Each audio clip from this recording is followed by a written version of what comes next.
बात तब की है जब मैं 9 साल का था। मेरे बाबा का ट्रांसफर सोलापुर में हुआ था। हमारी फैमिली में सिर्फ मैं और मेरे आई बाबा थे। हमने सोलापुर में एक रो हाउस रेंट पर लिया था। उस रो हाउस की मालकिन नैना आंटी बगल में ही रो हाउस में रहती थी। कुछ ही साल पहले उनके पति कार एक्सीडेंट में मारे जा चुके थे और उन्हें कोई संतान भी नहीं थी, इसलिए वो अकेली रहती थी। हर रोज दिन बिताने के लिए आई से गप्पे लड़ाने वो हमारे घर आती थी। आते वक्त मेरे लिए कुछ ना कुछ खाने के लिए लाती थी। मैं भी हर रोज उनके घर खिलौने खेलने के लिए और टीवी देखने के लिए जाता था। एक रात मैं मेरे बेडरूम में बैठा था, तभी मुझे पीछे गार्डन से एक छोटे बच्चे के रोने की आवाज आई। मैंने खिड़की में जाकर देखा तो वो आवाज आम के पेड़ के नीचे से आ रही थी। पेड़ के नीचे अंधेरा छाया हुआ था। तभी उस अंधेरे में से एक 6-7 साल का बच्चा बाहर आया। वो मेरी तरफ देखकर जोर जोर से रो रहा था। ए, रो क्यों रहे हो? मैंने उससे पूछा, लेकिन उसने कुछ भी जवाब नहीं दिया। मैंने उससे 2-3 बार पूछा, लेकिन उसने कोई भी जवाब नहीं दिया। तभी आई मुझे खाना खाने के लिए मेरे कमरे में बुलाने आई। बेटा, किससे बात कर रहे हो? वो उस लड़के से। मैंने आंगन की तरफ इशारा करते हुए कहा और देखा तो वो लड़का वहां से गायब हो चुका था।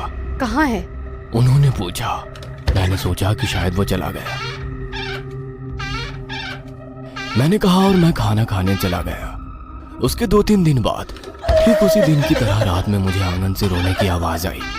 मैंने आंगन में देखा तो वहां पर वही छोटा बच्चा मेरी तरफ देखकर रो रहा था।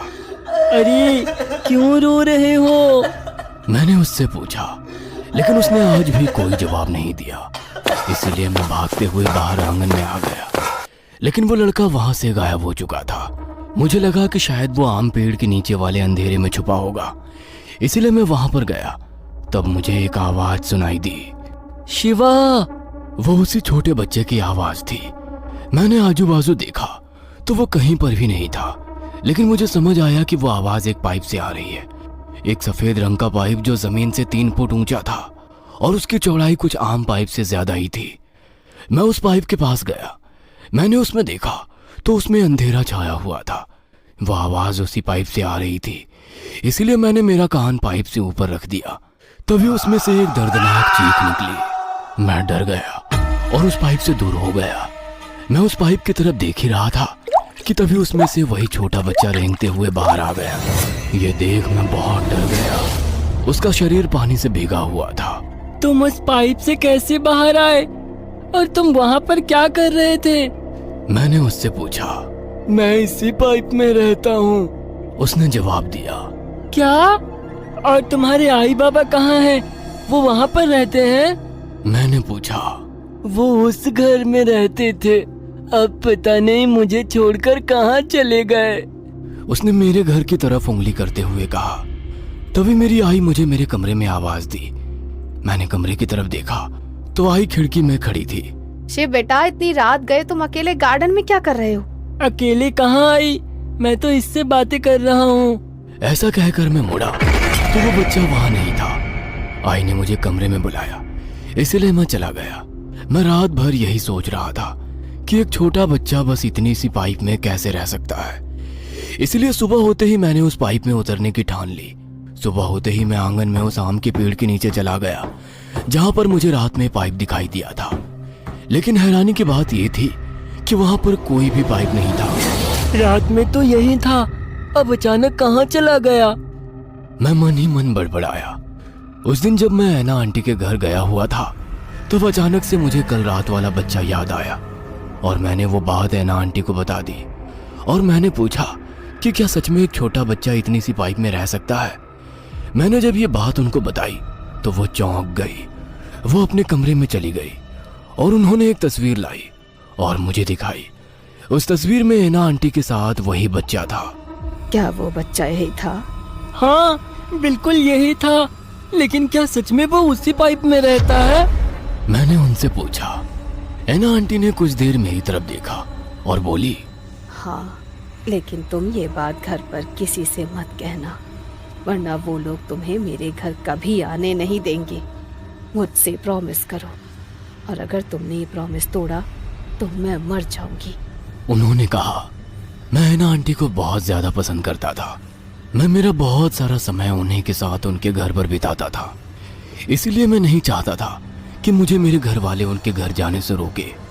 इसीलिए मैंने हैना आंटी को प्रॉमिस किया कि ये बात किसी से भी नहीं कहूँगा।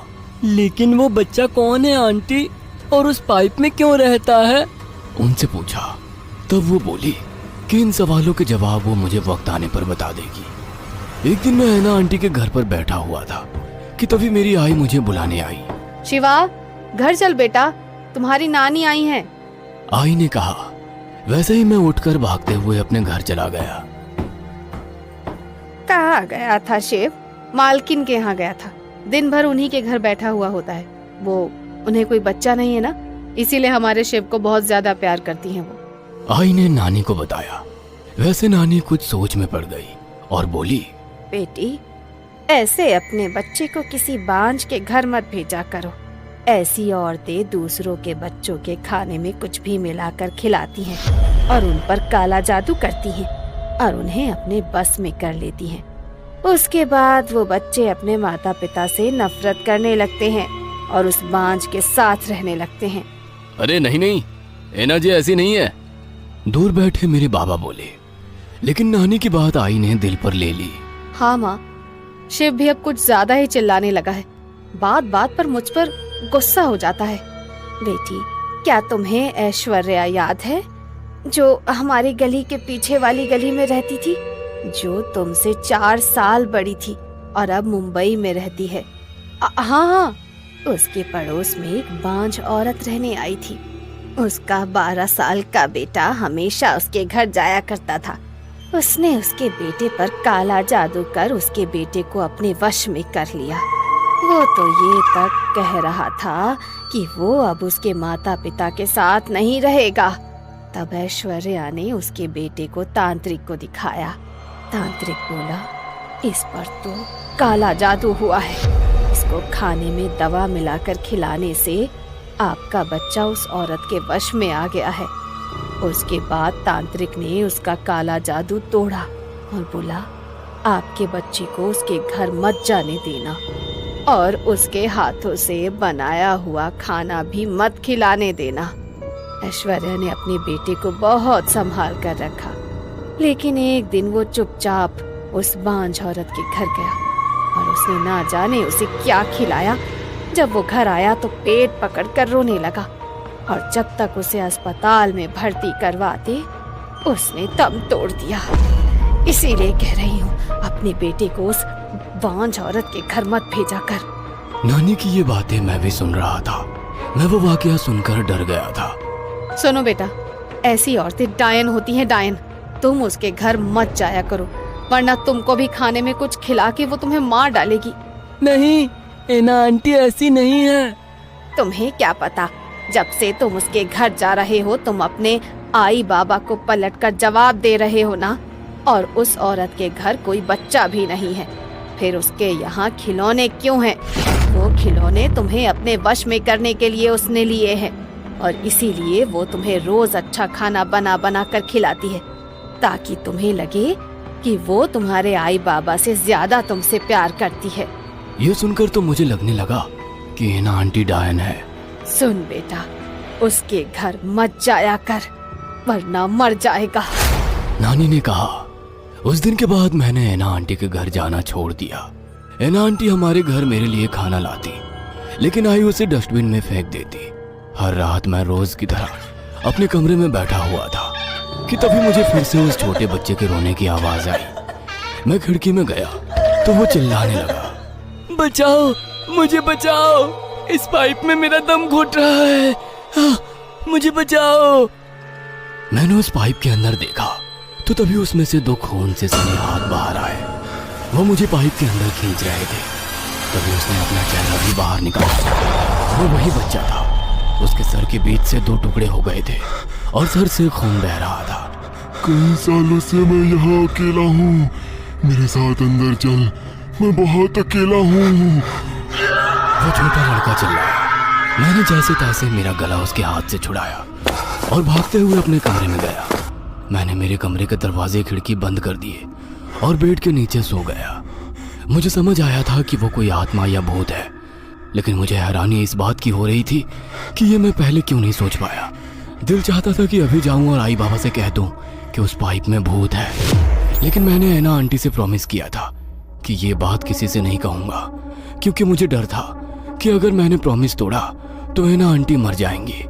उस रात के बाद हर रात को छोटा बच्चा मेरे कमरे के खिड़की के बाहर रोता था। उसकी आंखों से खून के आंसू बहते थे। मैं उससे इतना ज्यादा डर गया था कि मैंने अपने कमरे में सोना ही छोड़ दिया। मैं नानी के साथ उनके कमरे में सोता, लेकिन एक दिन नानी मुझे मेरे ही कमरे में सुलाकर चली गई। मैं सो गया, लेकिन रात को उस बच्चे की आवाज सुनकर मैं नींद से जाग गया। मैंने खिड़की की ओर देखा तो खिड़की खुली थी, लेकिन आज उस बच्चे की रोने की आवाज खिड़की के बाहर से नहीं बल्कि अलमारी से आ रही थी। क्या है उस पाइप का रहस्य? ऐना आंटी मुझसे क्या छिपा रही है? कौन है वो बच्चा जिसकी तस्वीर ऐना आंटी के साथ में है? इन सभी रहस्य को जानने के लिए दूसरा भाग जरूर देखें।